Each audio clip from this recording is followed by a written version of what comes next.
बीड गेल्या 1.5-2 वर्षांपासून राज्याच्या राजकारणात आणि पोलीस प्रशासनाच्या चर्चेत सातत्याने राहिलेला जिल्हा. संतोष देशमुख हत्या प्रकरण असो, महादेव मुंडे हत्या प्रकरण असो, जिल्ह्यातली वाढती गुन्हेगारी असो किंवा पोलिसांच्या तपासावर उपस्थित झालेले प्रश्न असो, या सगळ्यामुळे बीडची कायदा सुव्यवस्था राज्याच्या पातळीवर सुद्धा चर्चेत आली. त्यातच आता थेट कारागृहातील कथित व्हीआयपी सुविधांवरून सुद्धा वाद निर्माण झालाय. आणि या सगळ्या पार्श्वभूमीवर राज्याचे पोलीस महासंचालक सदानंद दाते हे 2 दिवसांच्या बीड दौऱ्यावर आले. पण प्रश्न असा आहे की डीजीपी दाते यांना बीडमध्ये येण्याची वेळ नेमकी का आली? त्यांच्या दौऱ्याचा नेमका संदेश काय आणि या दौऱ्याचा संवेदनशील गुन्ह्यांच्या तपासावर काय परिणाम होणार आहे हेच समजून घेऊयात या व्हिडिओतून. त्यासाठी व्हिडिओ शेवटपर्यंत पहा. नमस्कार, मी कोमल, आपण पाहताय सकाळ. बीडमध्ये डीजीपी सदानंद दाते यांना येण्याची गरज का पडली? तर आता जर सदानंद दाते यांचा हा दौरा समजून घ्यायचा असेल तर त्याआधी आपल्याला गेल्या काही काळातली बीडची परिस्थिती पाहावी लागेल. बीड जिल्ह्यातील अनेक गंभीर गुन्हे आणि हत्यांच्या प्रकरणामुळे बीड पोलिसांच्या तपासावर प्रश्न उपस्थित झाले. यात मस्साजोगचे सरपंच संतोष देशमुख हत्या प्रकरणानं संपूर्ण राज्याचं लक्ष बीडकडे वेधलं. त्यानंतर परळीतील व्यापारी महादेव मुंडे हत्या प्रकरण सुद्धा चर्चेत आलं. आणि या प्रकरणांमधला तपास, आरोपींवरील कारवाई आणि पोलिसांची भूमिका यावर वेगवेगळे प्रश्न उपस्थित झाले. त्यामुळे बीडची कायदा सुव्यवस्था हा केवळ बीड जिल्ह्यापुरता विषय राहिला नाही, तर त्याची राज्य पातळीवर सुद्धा गंभीर दखल घेतली गेली. आणि याच पार्श्वभूमीवर राज्याचे पोलीस महासंचालक स्वतः बीडमध्ये दाखल झाले.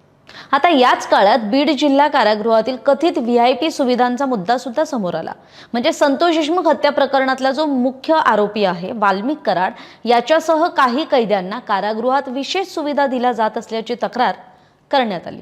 म्हणजे संतोष देशमुखांचे जे बंधू आहे धनंजय देशमुख यांनी थेट गृहमंत्र्यांकडे आणि मुख्यमंत्र्यांकडे केलेल्या तक्रारीत फोन कॉल्स, व्हिडिओ कॉन्फरन्सिंगच्या कथित बेकायदेशीर सुविधांचा सुद्धा दावा केला. आणि या तक्रारीनंतर पुणे आणि छत्रपती संभाजीनगर इथल्या अधिकाऱ्यांचा समावेश असलेल्या पथकांनी बीड जिल्हा कारागृहाची तपासणी केली. सीसीटीव्ही फुटेज, कॉल डिटेल्स आणि व्हिडिओ कॉन्फरन्सिंगशी संबंधित डेटा हा तपासासाठी घेण्यात आल्याची माहिती सुद्धा समोर आली आहे. त्यामुळे कारागृह व्यवस्थेबाबतच्या तक्रारीची चौकशी सुरू झाली. पुढचा मुद्दा म्हणजे याच प्रकरणाला नंतर राजकीय वळण मिळालं. बीडचे खासदार बजरंग सोनवणे यांनी थेट केंद्रीय गृहमंत्री अमित शहांना पत्र लिहून बीड जिल्हा कारागृहाच्या कारभाराबाबत तक्रार केली. त्यामुळे कारागृहातील व्हीआयपी सुविधांचा मुद्दा राज्याच्या पातळी पलीकडे केंद्राच्या गृह मंत्रालयापर्यंत पोहोचला. दुसरीकडे खासदार सुप्रिया सुळेंनी सुद्धा सोशल मीडिया पोस्टच्या माध्यमातून या मुद्द्यावर आपली भूमिका मांडली. त्यामुळे बीडमधील पोलिसिंग आणि कारागृह व्यवस्थेचा प्रश्न हा पुन्हा एकदा राजकीय चर्चेच्या केंद्रस्थानी आला. मग मुद्दा येतो की डीजीपी दाते यांचा बीडमध्ये जो नेमका फोकस होता तो काय होता? तर याच घटनाक्रमाच्या पार्श्वभूमीवर दातेंनी 2 दिवसीय बीड दौऱ्यात जिल्ह्यातील पोलीस यंत्रणेचा सविस्तर आढावा घेतला. सुरुवातीला परळीतल्या वैजनाथ प्रभूंचं दर्शन घेतलं आणि मग त्यानंतर ते परळी पोलीस ठाण्याची त्यांनी पाहणी केली. मग बीडमध्ये वरिष्ठ पोलीस अधिकाऱ्यांची उच्चस्तरीय बैठक झाली. या बैठकीत कायदा सुव्यवस्था, प्रलंबित गुन्हे आणि संवेदनशील प्रकरणांचा आढावा घेण्यात आला. या बैठकीत दाते यांनी संवेदनशील गुन्ह्यांचा मुळापासून आणि सखोल तपास करा, तपासात हयगय खपवून घेतली जाणार नाही, अचूक दोषारोप पत्र सादर करा आणि गुन्हे सिद्धीचं प्रमाण वाढवा अशा स्पष्ट सूचना दिल्या. म्हणजे केवळ आरोपीला अटक करणं नाही, तर पुरावे शास्त्र शुद्ध पद्धतीनं गोळा करून न्यायालयात गुन्हा सिद्ध होईल या दृष्टीनं तपास करण्यावर त्यांचा भर आहे, हे सुद्धा त्यांनी आपल्या सूचनांमधून स्पष्ट केलं. आता दाते यांच्या परळी दौऱ्यात महादेव मुंडे हत्या प्रकरणाचाही मुद्दा थेट त्यांच्या समोर आला. म्हणजे महादेव मुंडेंच्या कुटुंबियांनी आणि नातेवाईकांनी त्यांची भेट घेतली. या हत्या प्रकरणाचा तपास SIT कडे आहे आणि या प्रकरणात जे कोणी आरोपी असतील त्यांना तात्काळ अटक करा अशी मागणी सुद्धा या नातेवाईकांनी डीजीपी दातेंकडे केली. त्यामुळे दाते यांच्या दौऱ्यात एकीकडे पोलीस यंत्रणेचा आढावा घेतला जात असताना दुसरीकडे हत्या प्रकरणातील पीडित कुटुंबियांनी थेट राज्याच्या पोलीस प्रमुखांसमोरच आपली मागणी मांडली.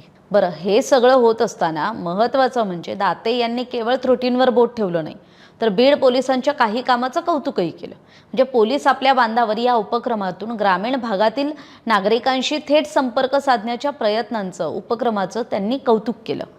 QR कोड आणि कृत्रिम बुद्धिमत्ता म्हणजे AIच्या वापरातून पोलिसिंगमध्ये आणलेल्या तंत्रज्ञानावर आधारित बदलांचं सुद्धा त्यांनी कौतुक केलं. विशेष म्हणजे बीड जिल्ह्यात रस्ते अपघातांमध्ये 11% घट झाली आहे आणि ती घट नोंदवल्याबद्दल त्यांनी बीड पोलिसांच्या कामगिरीचं कौतुक केलं. राज्य शासनानं 10% घट करण्याचं उद्दिष्ट दिलं होतं, तर बीड पोलिसांनी त्यापेक्षा अधिक घट नोंदवल्याचं सांगण्यात आलं. त्यामुळे चांगल्या कामासाठी शाबासकी आणि गंभीर प्रकरणांच्या तपासात कठोर अपेक्षा अशी दातेंची भूमिका या दौऱ्यात दिसून आली आहे. आता दातेंच्या दौऱ्याचा खरा अर्थ काय, तर या संपूर्ण दौऱ्याकडे पाहिलं तर दाते यांचा बीड पोलिसांना स्पष्ट दुहेरी संदेश आहे. एकीकडे गुन्हेगारीवर कठोर कारवाई करा, तर दुसरीकडे आपल्या तपासाची गुणवत्ता वाढवा. कारण एखाद्या गुन्ह्यात आरोपीला अटक करणं ही तपासाची काही अंतिम पायरी नाही आहे. अचूक पुरावे गोळा करा, मजबूत दोषारोप दाखल करा आणि न्यायालयात गुन्हा सिद्ध करणं ही पोलिसांची खरी कसोटी असणार आहे. त्यामुळे गुन्हे सिद्धीचं प्रमाण वाढवा हा दातेंचा संदेश बीड पोलिसांसाठी विशेष महत्त्वाचा ठरतो. म्हणूनच सदानंद दाते यांचा बीड दौरा हा केवळ नियमित पोलीस आढावा दौरा म्हणून पाहता येणार नाही.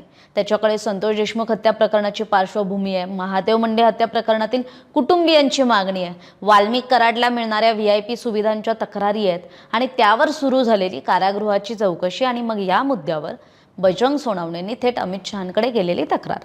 या सगळ्या घटनांच्या पार्श्वभूमीवर दातेंचा बीड दौरा महत्त्वाचा ठरतो. आता खरी कसोटी आहे ना, ती या आदेशांची अंमलबजावणी किती प्रभावीपणे होते याची.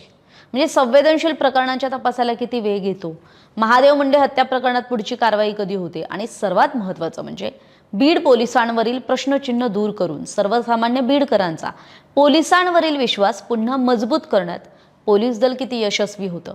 या सगळ्या प्रश्नांची उत्तर आता दातेंच्या दौऱ्यानंतरच्या कारवाईतून मिळणार आहेत. त्यामुळे या संपूर्ण प्रकरणाविषयी आणि DGP दातेंच्या बीड दौऱ्याविषयी तुमची मतं कमेंट करून नक्की सांगा आणि राज्यातील महत्त्वाच्या घडामोडींच्या सविस्तर आणि विश्वासार्ह अपडेट्स जाणून घेण्यासाठी सकाळ सोबत राहा. धन्यवाद. महाराष्ट्रातील सर्व बातम्यांचे विश्वासार्ह व्यासपीठ सकाळच्या सर्व सोशल मीडिया प्लॅटफॉर्मला लाईक, फॉलो आणि सबस्क्राईब करा. तसंच सर्व नोटिफिकेशनसाठी बेल आयकॉन प्रेस करायला विसरू नका.